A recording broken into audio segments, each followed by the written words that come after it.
ಬೆಂಗಳೂರಿನ ಭೂಗತ ಲೋಕದ ಸಿಂಹಾಸನಕ್ಕಾಗಿ ನಡೆದ ಕಾಳಗದ ಕತೆ ಅಂಡರ್ ವರ್ಲ್ಡ್ ಫ್ಲಾಶ್ ಬ್ಯಾಕಿಗೆ ಸ್ವಾಗತ. ನಾನು ಹಮೀದ್ ಪಾಳ್ಯ.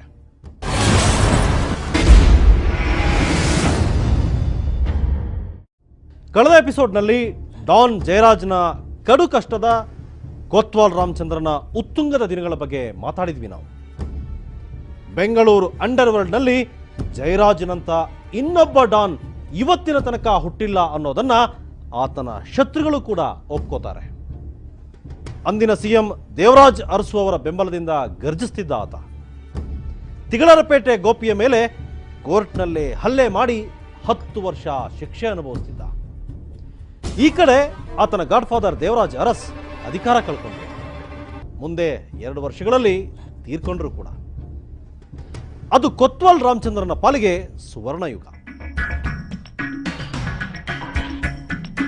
ತಾನು ಜೈಲು ಪಾಲಾದ ನಂತರ ಬೆಂಗಳೂರಿನಲ್ಲಿ ಕೂಸು ಕುನ್ನಿಗಳೆಲ್ಲ ಮೆರೆದಾಡ್ತಿವೆಯಲ್ಲ ಅನ್ನೋ ಸಿಟ್ಟು ಡಾನ್ಗೆ, ಜೊತೆಗೆ ಗಾಡ್ ಫಾದರ್ ಅವಸಾನಗೊಂಡಿರೋ ಸಂಕಟ. ಇದೆಲ್ಲದರ ಮಧ್ಯೆ ಗುಂಡೂರಾಯರು ಮುಖ್ಯಮಂತ್ರಿ ಆದಾಗ ಕೊತ್ವಾಲ ತಕ್ಕ ಮಟ್ಟಿಗೆ ಮೆರೆದ. ಇಂದಿರಾ ಗಾಂಧಿ ಚಿಕ್ಕಮಗಳೂರಿಗೆ ಬಂದು ಎಲೆಕ್ಷನ್ಗೆ ನಿಂತ್ರೆ ವೋಟಿಂಗ್ ಮುಗಿಯೋ ತನಕ ಅವನದೇ ಓಡಾಟ. ಚಿಕ್ಕಮಗಳೂರು ಎಲೆಕ್ಷನ್ ಮುಗಿಸಿ ಬೆಂಗಳೂರಿಗೆ ಬಂದ ಕೊತ್ವಾಲನ ಹತ್ರ ಆಸ್ತಿ ಜಗಳದಿಂದ ಹಿಡಿದು ಫ್ಯಾಮಿಲಿ ಮ್ಯಾಟರ್ ತನಕ ಎಲ್ಲವೂ ಬರ್ತಿದ್ದವು. ಆತನ ಪರವಾಗಿ ಸೀತಾರಾಮ್ ಶೆಟ್ರು ಅವನ್ನ ಬಗೆಹರಿಸಿ ದುಡ್ಡು ಇಸ್ಕೊಂತಿದ್ರು. ಹೆಚ್ಚು ಕಡಿಮೆ ಆದ್ರೆ ಬ್ಲೇಡು. 500 ರೂಪಾಯಿಯಲ್ಲಿ ಕೊಲೆ ಪ್ರಯತ್ನದ ಕೇಸು ಮುಗಿಸಿಕೊಡೋ ವಕೀಲರೊಬ್ರು ಇವರಿಗೆ ಸಿಕ್ಕಿದ್ರು. ಉಳಿದಂತೆ ಶೆಟ್ರು ಖುದ್ದಾಗಿ ಹೋಗಿ ಸಾಕ್ಷಿಗಳ ಬಾಯಿ ಮುಚ್ಚಿಸ್ಕೊಳ್ತಿದ್ರು.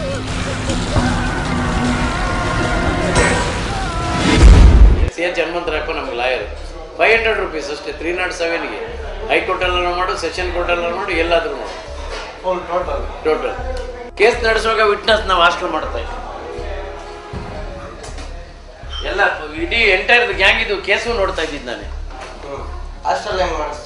ಹಾಸ್ಟೆಲ್ಗೆ ಹೋಗಿ ಹೇಳ್ತೇನೆ, ನೋಡಪ್ಪ ನಾಳೆ ನಿಮ್ಗೆ ನಾನು ಲೀಗಲಿ ಹೇಳ್ತಾ ಇದ್ದೆ. ಅವನಿಗೆ ಮೈಂಡ್ ವಾಶ್ ಮಾಡ್ತಾ ಇದ್ದೆ. ಯಾರೇ ಆಗಲಿ ಕೊಂದ ಪಾಪಕ್ಕೆ ತಿಂದು ಪರಿಹಾರ ಅಂತ ಒಂದು ಗಾದೆ ಇದೆ ನೋಡಪ್ಪ. ಮತ್ತೆ ಹೊಡೆದಿದ್ದು ನೀನು ಹೇಳಿದ್ರೆ ಆ ಪಾಪ ನಿನಗೆ ತಗುಲ್ತದ್ದು ಅಂತ ನಮ್ಗೆ ತಗೊಳ್ಳಲ್ಲ. ಒಂದು ಎರಡನೇದು, ನೀನು ಅಕಸ್ಮಾತ್ ಹೇಳ್ತೀಯ ಅಂತ ಇಟ್ಕೋ, ಒಳ್ಳೊಳ್ಳೆ ಅಡ್ವೊಕೇಟ್ಸ್ಗಳು ಇಟ್ಕೊಂಡಿರ್ತೀವಿ ನಾವು. ನೀನು ಹೇಳಿದಾಗ ಕ್ರಾಸ್ ಮಾಡಿದಾಗ ನೀನು ಬೆಬ್ಬೆ ಅಂತೀಯ, ಆವಾಗ ಕೇಸ್ ಹೋಗ್ತೀವಿ. ಮತ್ತೆ ಯಾಕೆ ಸುಮ್ಮನೆ ನಿಷ್ಠೂರ ಕಟ್ಕೊಳ್ಳೋದು? ಅವ್ರನ್ನ ಮೈಂಡ್ ವಾಶ್ ಮಾಡ್ತಾ ಇದ್ದೆ ನಾನು. ವಿಟ್ನೆಸ್ಗಳಿಗೆ ಹೆದರ್ಸೋದು ಹೆದರಿಕೆ ಅವ್ರಿಗೆ ಇರ್ತದೆ. ಹೆದರೋದಂದ್ರೆ ಒಂಥರ ಹೇಳ್ತೀವಿ ನಾವು, ಹೆದರೋ ಟೈಪಲ್ಲಿ ಹೇಳ್ತೀವಿ. ಮತ್ತೆ ಅವ್ರಿಗೆ ಬುದ್ಧಿವಾದನೂ ಹೇಳ್ತೀವಿ, ಬೇಡ ಅವನಿಗೆ ಹೇಳಿ ಹೆಚ್ಚು ಕಡಿಮೆ ಹಾಸ್ಟೆಲ್ ಮಾಡಿಸ್ತಾರೆ. ಹಿಂಗೆ ನಡ್ಕೊಂಡು ಹೋಗ್ತಿತ್ತು ಕೊತ್ವಾಲ್ ರಾಮಚಂದ್ರನ ಒಡ್ಡೋಲಗ. ಗುಂಡೂರಾಯರು ಆತನನ್ನ ತೀರಾ ಕರೆದು ಪಕ್ಕಕ್ಕೆ ಕೂಡಿಸಿಕೊಳ್ಳಲಿಲ್ಲವಾದ್ರೂ ಇವನ ವಿರುದ್ಧ ಸ್ಟ್ರಿಕ್ಟ್ ಕ್ರಮ ತಗೊಳ್ಳೋ ಮನಸ್ಸೂ ಮಾಡಲಿಲ್ಲ. ಆದ್ರೆ ರಾಯರ ನಂತರ ಸಿಎಂ ಸೀಟ್ ಒಲಿದದ್ದು ರಾಮಕೃಷ್ಣ ಹೆಗಡೆ ಅವರಿಗೆ. ರೌಡಿಗಳ ವಿಷಯದಲ್ಲಿ ದೇವರಾಜರಸು ಗುಂಡೂರಾಯರು ಮಾಡಿದ ತಪ್ಪು ಮಾಡಬಾರದು ಅಂದುಕೊಂಡೇ ಪ್ರಮಾಣ ವಚನ ಸ್ವೀಕರಿಸಿದ್ರೇನೋ ಅವರು. ಅಧಿಕಾರಕ್ಕೆ ಬಂದ ತಕ್ಷಣ ರೌಡಿಗಳನ್ನೆಲ್ಲ ಹೆಡಮುರಿ ಕಟ್ಟಿ ಅಂತ ಪೊಲೀಸ್ ಡಿಪಾರ್ಟ್ಮೆಂಟ್ಗೆ ಫರ್ಮಾನು ಹೊರಡಿಸಿಬಿಟ್ರು. ಅಷ್ಟು ದಿವಸ ಹೆಸರಿಗಷ್ಟೇ ಮೀಸೆ ಬಿಟ್ಟುಕೊಂಡಿದ್ದ ಡಿಪಾರ್ಟ್ಮೆಂಟ್ಗೆ ಆಗ ಮೈತುಂಬ ರೋಮಾಂಚನ. ಆದ್ರೆ ಹೆಡಮುರಿ ಕಟ್ಟೋದೆ. ಆದ್ರೆ ಯಾರನ್ನ? ಡಾನ್ ಅಂತೂ ಜೈಲು ಸೇರಿಯಾಗಿತ್ತು. ಈಗ ಹೊರಗಿದ್ಕೊಂಡು ಹಾವಳಿ ಇಡ್ತಿದ್ದವನು ಇವನೇ.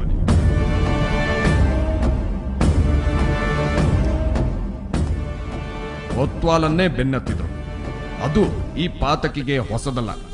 ಒಂದಷ್ಟು ದಿನ ಬೆಂಗಳೂರು ಬಿಟ್ಟು ಶಿವಮೊಗ್ಗದ ಕಡೆ ಹೋಗಿ ಸಿಚುವೇಶನ್ ತಣ್ಣಗಾದ ಮೇಲೆ ವಾಪಸ್ ಬಂದಿದ್ರೆ ಆಗ್ತಿತ್ತು. ಆದ್ರೆ ಕೊತ್ವಾಲ ಮತ್ತು ಇವನ ನಂಬಿಕೆಯ ಬಂಟ ಸೀತಾರಾಮ್ ಶೆಟ್ಟಿ ಸೇರಿಕೊಂಡು ಒಂದು ಎಡವಟ್ಟು ಕೆಲಸ ಮಾಡಿಬಿಟ್ರು. ಇವನಿಗೂ ಜಯರಾಜ್ಗೂ ಕಾಂಪಿಟೇಷನ್ ಹತ್ಕೊಳ್ಳುತ್ತೆ. ಇವನಿಗೆ ಜಯರಾಜ್ಗೂ ಒಬ್ಬರು ಮಾಜಿ ಮುಖ್ಯಮಂತ್ರಿಗಳು ಸಪೋರ್ಟ್ ಮಾಡ್ತಾ ಇರ್ತಾರೆ. ಅವ್ರ ಅಳಿಯ ಸಪೋರ್ಟ್ ಮಾಡಿರ್ತಾರೆ ಮೊದಲು. ಸೊ ಅವರ ಗರಡಿಲಿ ಅವನಿರ್ತಾನೆ.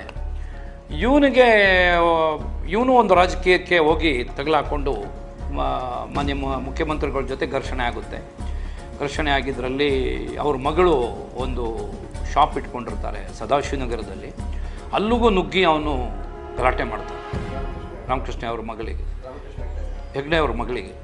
ಆವಾಗ ದೊಡ್ಡ ಇದಾಗುತ್ತೆ. ಅಲ್ಲಿವರೆಗೆ ಇದು ರೌಡಿಸಮ್ ಎಷ್ಟು ಮಟ್ಟಕ್ಕೆ ಹೋಗುತ್ತೆ ಅಂದರೆ ರಾಜಕೀಯದ ಮುಖ್ಯಮಂತ್ರಿಯವರಿಗೆ ಎದುರಿಸೋಷ್ಟು ಇದು ಮಟ್ಟಕ್ಕೆ ಹೋದಾಗ ಅಲ್ಲಿ ಒಂದು ಲೇಡಿ ಸಬ್ ಇನ್ಸ್ಪೆಕ್ಟ್ರನ್ನ ಹಾಕ್ತಾರೆ, ಸಿದ್ದಮ್ಮ ಅಂಥೇಳಿ ಒಬ್ಬರು ಲೇಡಿ ಸಬ್ ಇನ್ಸ್ಪೆಕ್ಟ್ರನ್ನ ಅವರ ಇದಕ್ಕೆ ಅಲ್ಲೇ ಹಾಕಿ ಅವ್ರಿಗೆ ಆತ್ಮರಕ್ಷಣೆಗೆ ಅವ್ರಿಗೆ ವೆಪನ್ ಕೊಟ್ಟು ಅಲ್ಲಿ ಕೊಡ್ತಾರೆ ಅವ್ರ ಮಗಳ ಸ್ಥಳಕ್ಕೆ. ಮತ್ತು ಸಾಕಷ್ಟು ಪೊಲೀಸ್ ಬೆಂಗಾವಲ್ ಹಾಕ್ತಾರೆ. ಬಟ್ ಇವಂದು ಭಾಳ ಅತಿರೇಕವಾದಾಗ ಅವನ್ನ ಮಟ್ಟ ಹಾಕಲೇಬೇಕು ಅಂಥೇಳಿ, ಅವ್ನು ಹಿಡಿಲೇಬೇಕು ಅಂಥೇಳಿ ಈ ಬೆಂಗಳೂರು ನಗರದಲ್ಲಿ ಪೊಲೀಸರದು ಸ್ಪೆಷಲ್ ಸ್ಕ್ವಾಡ್ ಮಾಡ್ತಾರೆ. ಸಿಎಂ ಮಗಳ ಬ್ಯೂಟಿ ಪಾರ್ಲರ್ ಕಮ್ ಟ್ರಾವೆಲ್ ಏಜೆನ್ಸಿಗೆ ನುಗ್ಗಿ ನಿಮ್ಮಪ್ಪನಿಗೆ ನಮ್ಮ ವಿಷಯಕ್ಕೆ ಬರಬೇಡ ಅಂತ ಹೇಳು ಅಂದ್ಬಿಟ್ರು.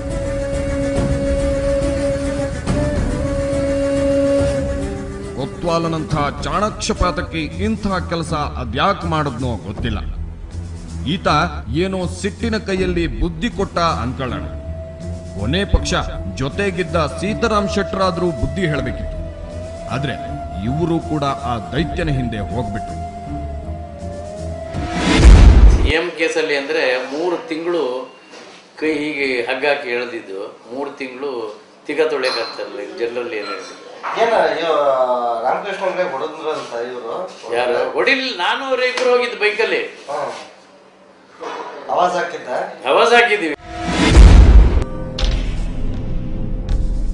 ಬೈದ್ರೋ ಬಿಟ್ರೋ, ಸಿಎಂ ಮಗಳ ಬ್ಯೂಟಿ ಪಾರ್ಲರ್ಗೆ ನುಗ್ಗಿ ದಾಂಧಲೆ ಮಾಡಿದ್ದೇನೋ ಸಣ್ಣ ಮಿಸ್ಟೇಕ. ರಾಮಕೃಷ್ಣ ಹೆಗಡೆಯವರು ಬೆಂಗಳೂರಿನ ಅಷ್ಟು ಹಿರಿಯ ಪೊಲೀಸ್ ಅಧಿಕಾರಿಗಳನ್ನ ಕರೆಸಿ ಎಕ್ಕಿಳಿದ್ರು. ಒಂದು ಕಡೆ ಪೊಲೀಸ್ ಜೀಪ್ಗಳು ಕೊತ್ವಾಲನ ಹುಡುಕಾಟದಲ್ಲಿ ರೋಡಿಗಿಳಿದ್ರೆ, ಇನ್ನೊಂದು ಕಡೆ ಅದ್ಯಾಕೋ ಈ ಹುಂಬ ಮತ್ತೊಂದು ಸಲ ಆ ಬ್ಯೂಟಿ ಪಾರ್ಲರ್ಗೆ ನುಗ್ಗಬಹುದು ಅನ್ನೋ ಡೌಟ್ ಹಲವು ಆಫೀಸರ್ಗಳಿಗಿತ್ತು. ಇಬ್ಬರು ಕಟ್ಟು ಮಸ್ತಾದ ಲೇಡಿ ಕಾನ್ಸ್ಟೇಬಲ್ಗಳನ್ನ ಅಲ್ಲೇ ರಿವಾಲ್ವರ್ ಕೊಟ್ಟು ಮಫ್ತಿಯಲ್ಲಿ ಕೂಡಿಸಲಾಯಿತು. ಕೊತ್ವಾಲ ಆ ದಿಕ್ಕಿನಲ್ಲಿ ಕಾಣಿಸ್ಕೊಂಡಿದ್ರೂ ಸಾಕು, ಲೇಡಿ ಕಾನ್ಸ್ಟೇಬಲ್ಗಳೇ ಎದೆ ಬಗೆದು ಬಿಡ್ತಿದ್ರೇನು. ಆದ್ರೆ ಆತ ಬ್ಯೂಟಿ ಪಾರ್ಲರ್ಗೆ ಬರಲಿಲ್ಲ, ನೇರವಾಗಿ ಸಿಎಂ ಚೇಂಬರ್ಗೆ ನುಗ್ಗಿಬಿಟ್ಟ.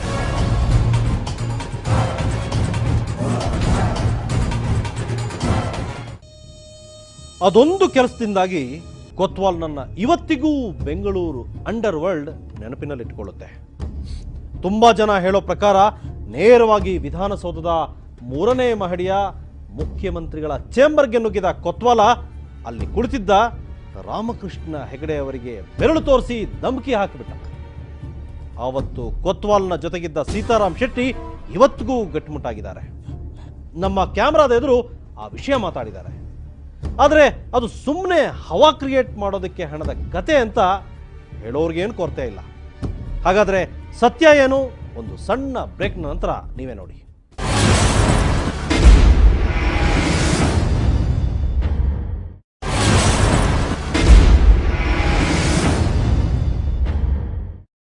ಡಾನ್ ಜಯರಾಜ್ ಅಂದಿನ ಮುಖ್ಯಮಂತ್ರಿ ದೇವರಾಜ್ ಅರಸು ಜೊತೆ ಆತ್ಮೀಯನಾಗಿದ್ದುಕೊಂಡು ಸುದ್ದಿಯಾದರೆ, ನಂತರ ಬಂದ ರಾಮಕೃಷ್ಣ ಹೆಗಡೆಯವರಿಗೆ ಧಮಕಿ ಹಾಕಿ ಕೊತ್ವಾಲ್ ರಾಮಚಂದ್ರ ಸುದ್ದಿಯಾದ. ಆದರೆ ನಿಜಕ್ಕೂ ಅದೆಲ್ಲ ಸಾಧ್ಯನಾ ಅನ್ನೋ ಪ್ರಶ್ನೆ ಹೇಳೋದು ಸಹಜ.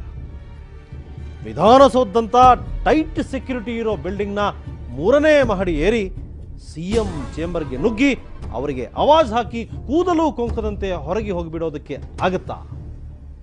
ನಾನು ಕೊತ್ವಾಲ್ ಸೇರ್ಕೊಂಡು ಆ ಕೆಲಸ ಮಾಡಿದೀವಿ ಅಂತಾರೆ ಸೀತಾರಾಮ್ ಶೆಟ್ಟರು. ನಾವು ಹೊಡಿಬೇಕಂತ ಹೋಗಿದ್ದಲ್ಲ, ಎದುರಿಸ್ಬೇಕಂತ ಹೋಗಿದ್ದ. ಅದು ಏನಾಗೋಯ್ತು, ದೊಡ್ಡ ಇಶ್ಯೂ ಆಗೋಯ್ತು. ಆ ಕೇಸಲ್ಲಿ ನನ್ನ ಅರೆಸ್ಟ್ ಮಾಡಿ ಸಾಮಾನ್ಯವಾಗಿ ಯಾರು ತಿನ್ನಬಾರ್ದು ಅಷ್ಟು ವಧೆ ತಿಂದೆ. ಇಷ್ಟೆಲ್ಲ ಆದ್ರೂ ಸಿಎಂ ಚೇಂಬರ್ಗೆ ನುಗ್ಗಿದ್ದಕ್ಕಾಗಲಿ ಅವರ ಮಗಳ ಬ್ಯೂಟಿ ಪಾರ್ಲರ್ನಲ್ಲಿ ದಾಂಧಲೆ ಮಾಡಿದ್ದಕ್ಕಾಗಲಿ ಒಂದೇ ಒಂದು ಕೇಸ್ ರಿಜಿಸ್ಟರ್ ಆಗಲಿಲ್ಲ. ಏನಂತ ಕೇಸ್ ರಿಜಿಸ್ಟರ್ ಮಾಡ್ತಾರೆ? ರಾಜ್ಯದ ಮರ್ಯಾದೆ ಬೀದಿ ಪಾಲಾಗೋ ವಿಷಯ ಅದು. ಆದ್ರೆ ಮಾಹಿತಿ ಅದೆಂಗೋ ಲೀಕ್ ಆಗಿ ಪೇಪರ್ಗಳಲ್ಲಿ ಬಂದು ಬಿಡ್ತು. ಕೊತ್ವಾಲ ಅಂತೂ ಪೊಲೀಸರ ಕೈಗೆ ಸಿಗಲಿಲ್ಲ. ಅನಾಯಾಸವಾಗಿ ಸಿಕ್ಕ ಶೆಟ್ರನ್ನ ಕರ್ಕೊಂಡು ಬಂದು ಎದ್ದು ನಿಲ್ಲೋದಕ್ಕಾಗದಂತೆ ಕಮಾನಿತ್ತು.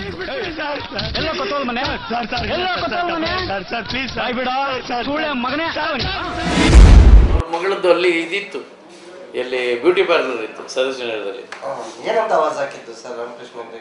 ನಿಮ್ಮ ಅಪ್ಪನಿಗೆ ಹೇಳೋ, ನಮ್ಮ ಗಂಟೆಗೆ ಬರಬೇಡ ಅಷ್ಟೇ. ರಾಮಕೃಷ್ಣ ಹೆಗ್ಡೆ ಅವ್ರ ಅಪ್ಪಂಗ ಅಪ್ಪ ಅಲ್ಲಲ್ಲ, ರಾಮಕೃಷ್ಣ ಹೆಗಡೆ ಮಗಳ ಹತ್ರ.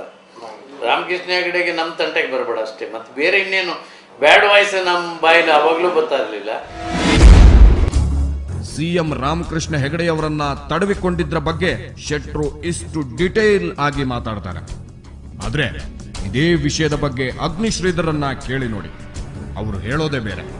ಇವೆಲ್ಲ ಮಾರ್ಕೆಟ್ನಲ್ಲಿ ಕೊತ್ವಾಲನ ರೇಟ್ ಹೆಚ್ಚಿಸೋದಕ್ಕೆ ಹುಟ್ಟಿಕೊಂಡ ಕಥೆಗಳು ಅಂತಾರೆ ಶ್ರೀಧರ್. ಯಾವ ಕಾರಣಕ್ಕೂ ಕೊತ್ವಾಲ್ ಹತ್ರ ಕೂಡ ಹೋಗಿರಲಿಲ್ಲ. ರಾಮಕೃಷ್ಣ ಹೆಗಡೆಯವರ ಹತ್ರ 100 ಅಡಿ ಹತ್ರ ಕೂಡ ಹೋಗಿರಲಿಲ್ಲ.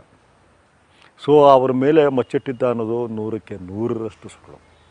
ಇವರು ಹೇಳೋದು ಸತ್ಯಾನೋ ಶೆಟ್ರು ಹೇಳೋದು ಸತ್ಯಾನೋ ಗೊತ್ತಿಲ್ಲ. ಆದ್ರೆ ಎಸಿಪಿ ಅಶೋಕ್ ಕುಮಾರ್ ಅವರು ಹೇಳೋ ಪ್ರಕಾರ ಕೊತ್ವಾಲ ರಾಮಕೃಷ್ಣ ಹೆಗಡೆಯವರ ಮಗಳ ಬ್ಯೂಟಿ ಪಾರ್ಲರ್ಗೆ ನುಗ್ಗಿ ದಾಂಧಲೆ ಮಾಡಿದ ನಂತರನೇ ಈ ಊರಿನಲ್ಲಿ ರೌಡಿಗಳ ಎಲುಬು ಎಣಿಸೋದಕ್ಕೆ ಒಂದು ಸ್ಪೆಷಲ್ ಸ್ಕ್ವಾಡ್ ರಚನೆ ಆಯ್ತಂತೆ. ಬೆಂಗಳೂರು ನಗರದಲ್ಲಿ ಒಂದು ರೌಡಿನ ಹಿಡಿಯೋದಕ್ಕೆ ಸ್ಕ್ವಾಡ್ ಮಾಡಿದ್ದು ಅವರು ಫಸ್ಟು ಅರ್ಲಂಕರ್ ಅವರು 1985ನೇ ಇಸ್ವಿ. ಯಾವಾಗ ನಾನು ಹಲಸೂರಿನಲ್ಲಿ ಟ್ರಾಫಿಕ್ನಲ್ಲಿದ್ದೆ, ಆಗ ಸಂಗ್ರಾಮ್ ಸಿಂಗ್ ಅವರು ಟ್ರಾಫಿಕ್ನಲ್ಲಿದ್ದರು, ಅವರು ಸಿಟಿ ಮಾರ್ಕೆಟಲ್ಲಿದ್ದರು. ನಾಗೇಂದ್ರ ಕುಮಾರ್ ಅಂಥೇಳಿ ಅವರು ಅಶೋಕ್ ನಗರದಲ್ಲಿದ್ದರು, ನಾನು ಹಲಸೂರಿನಲ್ಲಿದ್ದೆ. ನಮ್ಮ 3 ಜನನ ತೆಗೆದು ನಮ್ಮ ಈಗ ಮಾನ್ಯ ಡಿ ಜಿ ಸಾಹೇಬರಿದ್ದಾರೆ ಅಜಯ್ ಕುಮಾರ್ ಸಿಂಗ್ ಅವರ ನೇತೃತ್ವದಲ್ಲಿ ಒಂದು ಸ್ಕ್ವಾಡ್, ಟ್ರಾಫಿಕ್ಕಿಂದ ಒಂದು ಸ್ಕ್ವಾಡ್, ನಮ್ಮದೇ ಒಂದು ಸಿಬ್ಬಂದಿ ಎಲ್ಲ ಆಗಿ ಒಂದು ಸ್ಕ್ವಾಡ್. ಹಾಗೇ MK ಗಣಪತಿ ಅಂತಿದ್ದರು ಅವರು, ಆಮೇಲೆ BK ಶಿವರಾಮ್, ಮುದ್ದಯ್ಯ ಅವರೆಲ್ಲ ಸೇರಿ ಒಂದು ಗ್ರೂಪ್. ಹೀಗೆ ಬೆಂಗಳೂರು ಸಿಟಿಲಿ 3 ಗ್ರೂಪ್ ಮಾಡಿದ್ರು. ಹಾಗೆ ಒಂದು ಸ್ಕ್ವಾಡ್ ಮಾಡಿಕೊಂಡು ಬೆನ್ನತ್ತಿದ ನಂತರನೇ ಕೊತ್ವಾಲನ ಚಾಣಾಕ್ಷತನ ಎಂಥದ್ದು ಅನ್ನೋದು ಇವರಿಗೆ ಗೊತ್ತಾದದ್ದು. ಜೈರಾಜಾದ್ರೆ ಅರೆಸ್ಟ್ ಮಾಡೋದಕ್ಕೆ ಹೋದ ಪೊಲೀಸರನ್ನ ಮಚ್ಚು ಹಿಡಿದು ಅಟ್ಟಿಸ್ಕೊಂಡು ಹೋಗ್ತಿದ್ದ. ಹಂಗೂ ಧೈರ್ಯ ಮಾಡಿ ಅರೆಸ್ಟ್ ಮಾಡಿದ್ರೆ ಮಾರನೇ ದಿನಾನೇ ಆ ಪೊಲೀಸ್ ಅಧಿಕಾರಿ ಟ್ರಾನ್ಸ್ಫರ್. ಆದ್ರೆ ಕೊತ್ವಾಲ ಎಲ್ಲಿರ್ತಾನೆ ಅನ್ನೋದನ್ನ ಕಂಡು ಹಿಡಿಯೋದೇ ಕಷ್ಟ ಆಗಿತ್ತು.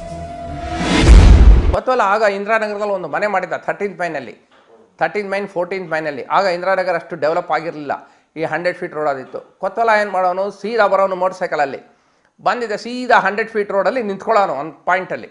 ಆ ಪಾಯಿಂಟ್ ಇನ್ನೂ ಏನೂ ಹಾಳಾಗಿಲ್ಲ, ಅಲ್ಲಿದ್ದೇ ಇದೆ ಇನ್ನು. ಆ ಪಾಯಿಂಟಿಂದ ಅವ್ನು ಸೀದಾ ಮನೆ ಹತ್ರ ನೋಡಿದ್ರು. ಅವಳು ಹೆಂಡತಿ ಇದ್ಲು, ಭಾಳ ಚಾಲಾಕು.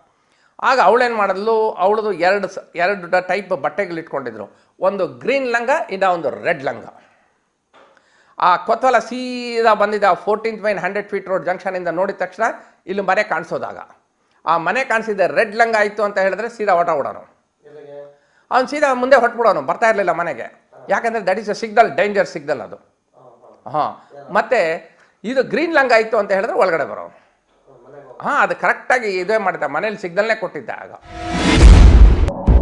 ಅಂಥವನನ್ನ ಹುಡುಕಿಕೊಂಡು ಆಂಟಿ ರೌಡಿ ಸ್ಕ್ವಾಡ್ ಊರೂರು ತಿರುಗುತ್ತಿದ್ರೆ, ಈ ಕಡೆ ಜೈಲಿನಲ್ಲಿ ಕುಂತಿದ್ದ ಜೈರಾಜ್ ತನ್ನ ಬಿಡುಗಡೆಯ ದಿನಗಳನ್ನ ಎಣಿಸ್ತಿದ್ದ.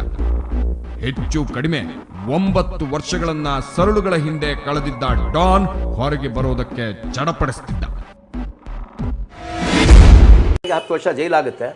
10 ವರ್ಷ ಜೈಲಾದ್ರೂ ಕೂಡ ಅವನು ಜೈಲ್ ಮ್ಯಾನ್ಯುಯಲ್ನಲ್ಲಿ ಇರ್ತಕ್ಕಂಥ ಎಷ್ಟು ಅವನಿಗೆ ಕನ್ಸೆಷನ್ಸ್ ತಗೋಬೋದು ಅಷ್ಟು ತೊಗೊಂಡ್ಬಿಡ್ತಾನೆ.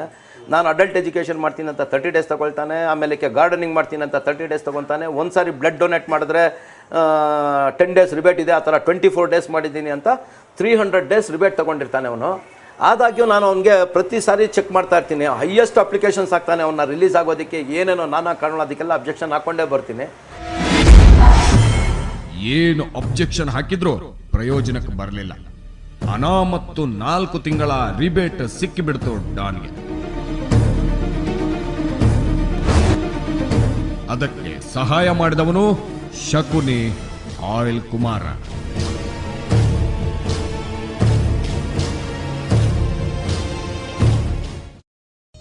ಅದು ಆಯಿಲ್ ಕುಮಾರ ತನ್ನ ಜೀವನದಲ್ಲಿ ಮಾಡಿದ ಅತಿ ದೊಡ್ಡ ತಪ್ಪು. ಅಲ್ಲಿ ತನಕ ಆತನಿಗೂ ಜಯರಾಜನಿಗೂ ಕಾಂಟ್ಯಾಕ್ಟೇ ಇರಲಿಲ್ಲ. ತನ್ನ ಪಾಪದ ಗಳಿಕೆಯಲ್ಲಿ ಕೊತ್ವಾಲ್ನಿಗೆ ಪಾಲ್ಕೊಡ್ತಾ ನೆಮ್ಮದಿಯಾಗಿದ್ದ ಕುಮಾರ್ನಿಗೆ ಡಾನ್ ಜಯರಾಜನ ಕದರು ಎಂಥದ್ದು ಅನ್ನೋದು ಗೊತ್ತಿತ್ತು. ಆತ ಬಿಡುಗಡೆಯಾಗಿ ಬಂದ ನಂತರ ತನ್ನ ದಂಧೆಗೆ ಕುತ್ತು ಬರಲಿರಲಿ ಅನ್ನೋ ದೂರದೃಷ್ಟಿಯಿಂದ ಅದೊಂದು ಸಹಾಯ ಮಾಡ್ದ. ಆದರೆ ಆಯಿಲ್ ಮಾಫಿಯಾದ ದುಡ್ಡಿನ ಬಗ್ಗೆ ಜೈಲಿನ ಒಳಗೆ ಕುಂತೆ ತುಂಬ ಕೇಳಿದ್ದ ಜಯರಾಜ್. ಹೊರಗೆ ಬಂದ ನಂತರ ಆತ ಮೊದಲು ಕೈ ಇಟ್ಟಿದ್ದೆ ಅನಿಲ್ ಕುಮಾರ್ನಿಗೆ. ಅದೇ ಮುಂದೆ ಕನಿಷ್ಕಾ ಹೋಟೆಲ್ ಗಲಾಟೆಯನ್ನು ವಿಸ್ತೃತ ಅಧ್ಯಾಯಕ್ಕೆ ಮುನ್ನಡಿಯಾದದ್ದು. ಒಂದು ಸಣ್ಣ ಬ್ರೇಕ್ನ ನಂತರ ಆ ಘಟನೆಯ ಬಗ್ಗೆ ಹೇಳ್ತೀನಿ.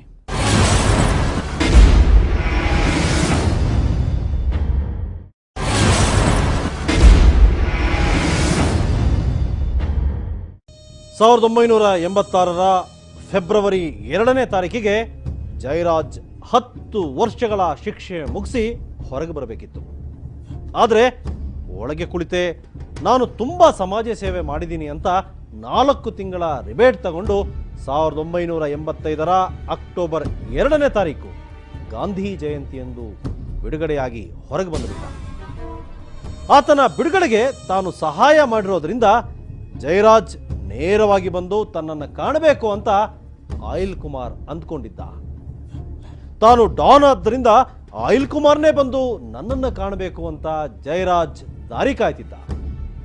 2 ದಿನ ಅವರಿಬ್ಬರು ಒಬ್ಬರನ್ನೊಬ್ಬರು ಭೇಟಿಯಾಗಲಿಲ್ಲ. 3ನೇ ದಿನ ಜಯರಾಜ್ನ ಅಂಬಾಸಿಡರ್ ಕಾರ್ ಅನಿಲ್ ಕುಮಾರ್ನ ಗಾಂಧಿನಗರದ ಆಫೀಸ್ ಮುಂದೆ ಬಂದು ನಿಂತಿತ್ತು. ಜೊತೆಗೆ 150 ಜನ ಇದ್ರಂತೆ. ಹೊರಗೆ ಜಯರಾಜನ ಹುಡುಗರು ಯುದ್ಧಕ್ಕೆ ತಯಾರಾದವರಂತೆ ನಿಂತಿದ್ರು. ಸುಮಾರು 150 ಜನ ಇದ್ರು ಅಂತ ಗೋಪಿ ಹೇಳ್ತಾನಾದ್ರೂ ತೀರಾ ಅಷ್ಟೇ ನಿರ್ಲಿಕ್ಕಿಲ್ಲ.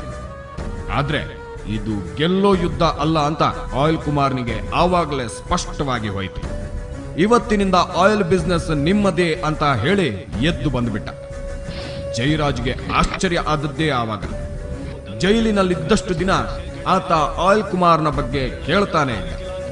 ಅವನು ಏನೇನೋ ಅಂದ್ಕೊಂಡು ಬಂದ್ರೆ ಈಗ ಒಂದೇ ಮಾತಿಗೆ ಸೋಲೊಪ್ಪಿಕೊಂಡು ಶರಣಾಗಿದ್ದಾನೆ. ಜಯರಾಜಕ್ಕೆ ಭಯ, ಏನಯ್ಯ ಇಂಥ ಚಾಣಕ್ಯ ಅಂತಾರೆ, ಇಷ್ಟು ಈಸಿಯಾಗಿ ಬಿಟ್ಬಿಟ್ನಲ್ಲ ಅಂತ ಹೇಳ್ಬಿಟ್ಟು ಅವನ ಹಿಂದೆನೇ ಒಬ್ಬನ ಪರ್ಸನನ್ನು ಹಾಕಿರ್ತಾನೆ ಒಂದು ಮೋಟರ್ ಬೈಕ್ನಲ್ಲಿ. ಎಲ್ಲಿ ಹೋಗ್ತಾನೆ ಏನು ಮಾಡ್ತಾನೆ ಫಾಲೋ ಮಾಡುವಂತ. ಒಂದು 5-6 ಡೇಸ್ ಆದಮೇಲೆ ಏನು ಮಾಡ್ತಾನೆ, ಕೊತ್ವಾಲ್ ರಾಮಚಂದ್ರ ಬರ್ತಾನಂತೆ. ತಿಂಗಳು ಮಾಮೂಲಿಗೇನೋ ಆತನ ಹತ್ರ ಬರ್ತಾನೆ. ಬಂದಾಗ ಇಲ್ಲ ರಾಮಚಂದ್ರ ಅವರೇ, ನನಗೇನು ಮಾಡೋಕ್ಕಾಗ್ತಾ ಇಲ್ಲ, ಇವಾಗ ಆಯಿಲ್ ಬಿಸ್ನೆಸ್ನ ಇವರು ಕಿತ್ಕೊಂಡ್ಬಿಟ್ರು ಅಂತ ಹೇಳ್ತಾನೆ. ಆವಾಗ ಏನು ಮಾಡೋದು, ಇವಾಗ ಈತನಿಗೆ ಏನಾದ್ರು ಒಂದು ದಾರಿ ಮಾಡಬೇಕಲ್ಲ ಹಾಗೆ ಹೇಗೆ ಅಂತ ಇಬ್ಬರು ಮಾತಾಡಿರ್ತಾರೆ ಅಷ್ಟೇನೆ. ಇದು ಜಯರಾಜ್ಗೆ ಗೊತ್ತಾಗುತ್ತೆ. ಆವತ್ತೇ ಆಯಿಲ್ ಕುಮಾರ್ನನ್ನ ಕರೆಸಿ ಮಾತನಾಡಿದ ಡಾನ್.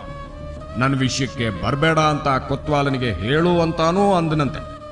ಆದ್ರೆ ನೇರವಾಗಿ ಕೊತ್ವಾಲನ ಹತ್ರ ಹೋದ ಕುಮಾರ ಇನ್ನೇನಿದ್ರು ಬೆಂಗಳೂರು ಅವಂದಂತೆ.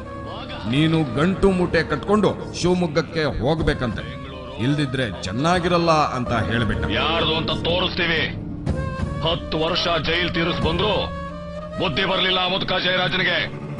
ಕುಮಾರ್, ಯಾವ ಕಾರಣಕ್ಕೂ 5,000 ಏರಿಸ್ಬೇಡಿ, ಅದೇನು ಮಾಡ್ಕತಾನೋ ನೋಡೋಣ. ಆಯಿಲ್ ಕುಮಾರ ಇಟ್ಟ ಆ ಫಿಟ್ಟಿಂಗ್ ಜಯರಾಜ್ ಮತ್ತು ಕೊತ್ವಾಲರ ಶಾಶ್ವತ ದುಶ್ಮನಿಗೆ ಕಾರಣವಾಯಿತು. ಅದು ಮುಗಿದದ್ದು ಕೊತ್ವಾಲ ಕೊಲೆ ಆಗೋದ್ರ ಮೂಲಕ.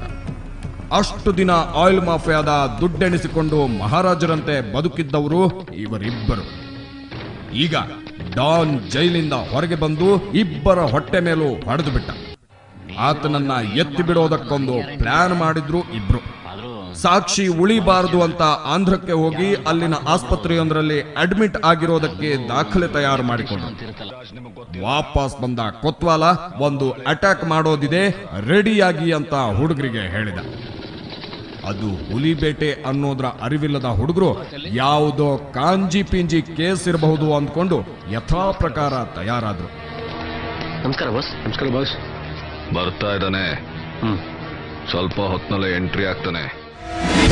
ಕೊತ್ವಾಲ್ ಹುಡುಗರಿಗೆ ಸೆಟ್ ಮಾಡ್ತಾನೆ. ಆದ್ರೆ ಒಂದು ಫೂಲಿಶ್ ಮುಟ್ಟಾಳಿ ಕೆಲಸ ಅವನು ಏನು ಮಾಡಿದ್ದಾನೆ ಅಂತಂದ್ರೆ, ಯಾರಿಗೆ ನಾವು ಅಟ್ಯಾಕ್ ಮಾಡ್ತೀವಿ ಅನ್ನೋದನ್ನ ತನ್ನ ಹುಡುಗರಿಗೆ ಹೇಳ್ಬೇಕಾಗಿತ್ತು.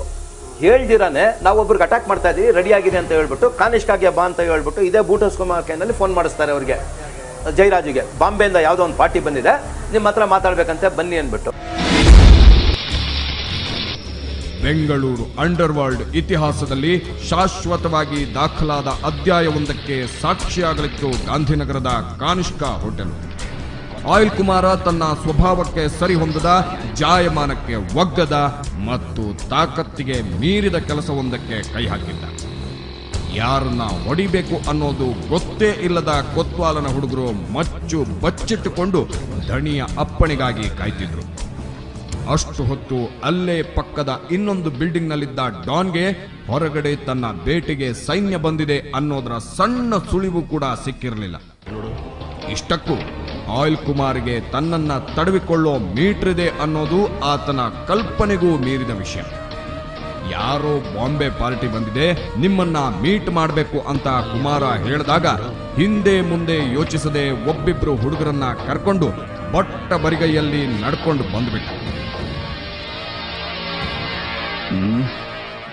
ಯಾವನು ಪೇಷಂಟ್ ಇರಬೇಕು. ಬೇಟೆ ಆಯಾಕಟ್ಟಿನ ಜಾಗಕ್ಕೆ ಬಂದಿದೆ ಅನ್ನೋದು ಗೊತ್ತಾದ ತಕ್ಷಣ ಕೊತ್ವಾಲ ಕೂಗಿದ್ದ, ಚಾರ್ಜ್.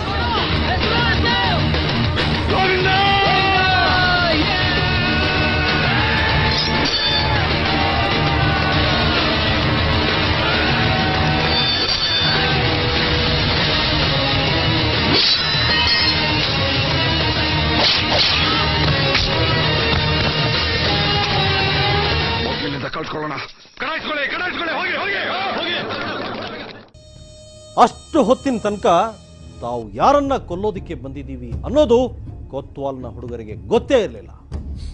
ತಮ್ಮ ಧಣಿ ಚಾರ್ಜ್ ಅಂದ ತಕ್ಷಣ ಮಚ್ಚ ಹಿಡ್ಕೊಂಡು ನುಗ್ಗಿಬಿಟ್ರು. ನಸುಗತ್ತಲಿನಲ್ಲಿ ತೀರಾ ಹತ್ತಿರಕ್ಕೆ ಹೋಗಿ ಇನ್ನೇನು ಮಚ್ಚ ಬೀಸಬೇಕು ಅನ್ನೋವಾಗ ನೋಡಿದ್ರೆ ಎದುರಿಗೆ ನಿಂತಿರೋನು ಬೆಂಗಳೂರಿನ ಅಂಡರ್ ವರ್ಲ್ಡ್ ಅನಭಿಷಕ್ತ ದೊರೆ ಜಯರಾಜ್. ತಾವು ಡಾನ್ ಜಯರಾಜನ್ನ ಎತ್ತೋದಕ್ಕೆ ಬಂದಿದ್ದೀವಿ ಅನ್ನೋದು ಗೊತ್ತಾಗ್ತಾ ಇದ್ದಂತೆ ಆ ಹುಡುಗರ ಕೈಕಾಲು ತಣ್ಣಗಾಗ್ಬಿಟ್ರು. ಹಿಂದೆ ತಿರುಗಿ ನೋಡಿದ್ರೆ ಚಾರ್ಜ್ ಅಂತ ಹೇಳಿದ ಅವರ ಧಣಿ ಕೊತ್ವಾಲ್ ರಾಮಚಂದ್ರ ಅಲ್ಲಿ ಇರಲೇ ಇಲ್ಲ. ಹುಲಿ ಬೇಟೆಗೆ ಸೈನಿಕರನ್ನ ಕಳಿಸಿದ ಸೈನ್ಯಾಧಿಕಾರಿ ಬಿಡಾರದಲ್ಲೇ ಉಳಿದಂತೆ ಆತ ನಿಂತಲ್ಲೇ ನಿಂತು ಬಿಟ್ಟಿದ್ದ.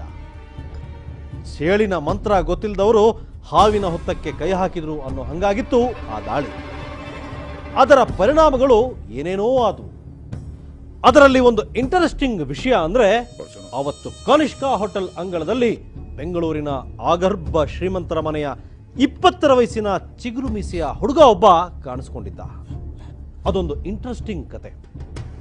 100 ಜನ ರೋಡ್ಗಳನ್ನ ತಡೆದುಕೊಂಡ್ರು ಒಬ್ಬ ಪ್ರೇಮಿಯ ಸುದ್ದಿಗೆ ಹೋಗಬಾರ್ದು ಅನ್ನೋ ಪಾಠವನ್ನ ಬೆಂಗಳೂರು ಅಂಡರ್ ವರ್ಲ್ಡ್ ಕಲಿತುಕೊಂಡ ಆ ಕಥೆಯನ್ನ ಮುಂದಿನ ಎಪಿಸೋಡ್ನಲ್ಲಿ ಹೇಳ್ತೀವಿ. ಮಿಸ್ ಮಾಡ್ಕೊಳ್ಳದೆ ನೋಡಿ. ಕ್ಷಣ ಕ್ಷಣದ ಸುದ್ದಿಗಾಗಿ ನೋಡ್ತಾ ಇರಿ ಸುವರ್ಣ ನ್ಯೂಸ್ 24/7.